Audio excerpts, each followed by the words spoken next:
ഇപ്പോൾ സ്ത്രീകൾക്ക് കിട്ടാൻ വേണ്ടി പോയ ആനുകൂല്യം എന്താണ്? ഒരു പദ്ധതി പ്രഖ്യാപിച്ച് ഉദ്ഘാടന ദിവസം തന്നെ അക്കൗണ്ടിൽ പണം എത്തുക എന്ന് പറഞ്ഞാൽ ഞാൻ വിചാരിച്ചിട്ടില്ല. എനിക്ക് 62 വയസ്സായി സാർ. 62 വയസ്സിനുള്ളിൽ ഞാൻ അവസാനിപ്പിക്കുകയാണ്. ഒരു പദ്ധതി എന്തുമായിക്കോട്ടെ, നമ്മൾ കൃഷിഭവനിലും മറ്റെല്ലാ അപേക്ഷകളെല്ലാം കൊടുക്കുന്നതാണല്ലോ. ദുരിതാശ്വാസത്തിലേക്ക് വേണ്ടിയിട്ടെല്ലാം തന്നെ വിവിധ പഞ്ചായത്തിലും റവന്യൂവിലൊക്കെ അപേക്ഷ കൊടുക്കുന്നല്ലേ.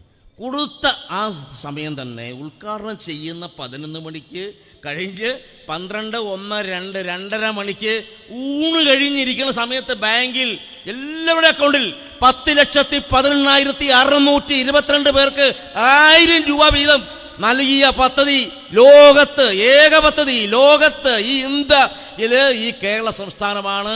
അതാണ് കേരളം. ഒരു ദേശീയ ബദലല്ല, ലോകത്തോട് ചില യാഥാർത്ഥ്യങ്ങൾ വിളിച്ചു പറയുന്ന ഒരു പച്ച തുരുത്താണ് ഈ കേരളം. ഞാൻ എൻ്റെ വാക്കുകൾക്ക് വിരാമമിടുന്നു. സമസ്ത മേഖലകൾ, മുഖ്യമന്ത്രി ഭാഷയിൽ പറഞ്ഞാൽ സർവതല സ്പർശി എന്ന് വെച്ചാൽ ഇവിടുത്തെ മണൽത്തരി മുതൽ ഏത് അപ്പുറത്തുള്ളവരും പെൻഷൻ കിട്ടിയവർക്ക് ശമ്പളത്തിൻ്റെ കാര്യത്തിൽ DA വർദ്ധിപ്പിച്ചു കൊടുത്തില്ലേ? DA വർദ്ധിപ്പിച്ചു കൊടുത്തുവോ? ഈ മാസം തന്നെ കിട്ടുവോ?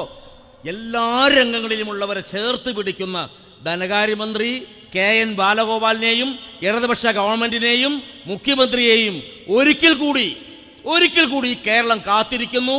അതിൻ്റെ ഭാഗമായി ഈ കേരളം മുഴുവൻ എന്തെല്ലാം പറഞ്ഞാലും പിന്നെ പഞ്ചായത്ത് ഇലക്ഷൻ എന്ന് പറയുമ്പോഴത്തേക്കും അവിടെയും കൂടി നമുക്ക് വൻതോതിൽ അധികാരം കിട്ടിയാൽ ഒരല്പം അഹങ്കാരം വന്നുകൂടായില്ല.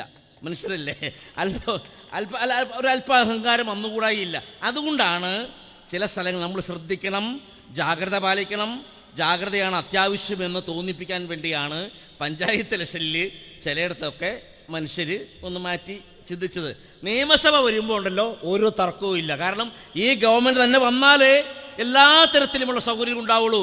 2000 പെൻഷൻ 3000 ആകണം. നമ്മുടെ സ്ത്രീകൾ കിട്ടുന്ന പെൻഷൻ 1000, 1500 ആവണം. നമ്മുടെ കണക്ട് ടു വർക്ക് 5 ലക്ഷം പേർക്ക് ഒരു PSC ഫാറം വാങ്ങാൻ 5 ലക്ഷം പേർക്ക് 1000 രൂപ. യുവാക്കൾക്ക് അത് 1000 നിർത്തിയാൽ മതിയോ? അങ്ങനെ എല്ലാ വിധത്തിലും വ്യവസായ മേഖലയിലെല്ലാം IT മേഖലയിൽ നമ്മുടെ ആഭ്യന്തര ഉൽപ്പാദനം വർദ്ധിപ്പിച്ച് ആ കൊച്ചിയിലുള്ള മന്ത്രിയുണ്ടല്ലോ P രാജീവ്, അദ്ദേഹത്തിൻ്റെ ഓരോ വാക്കുകളും ഈ കേരളം കാതോർക്കുകയാണ്. എല്ലാ മന്ത്രിയും GR അനിൽ, തിരുവനന്തപുരത്തെ സ്വന്തം മന്ത്രി GR അനിൽ, ഭക്ഷ്യ സിവിൽ സപ്ലൈസ് കൈകാര്യം ചെയ്ത മന്ത്രിയുടെ വകുപ്പിൽ ഇപ്പോൾ വല്ല കുഴപ്പമുണ്ടോ? കേന്ദ്രം തരാതിരുന്നിട്ടുകൂടി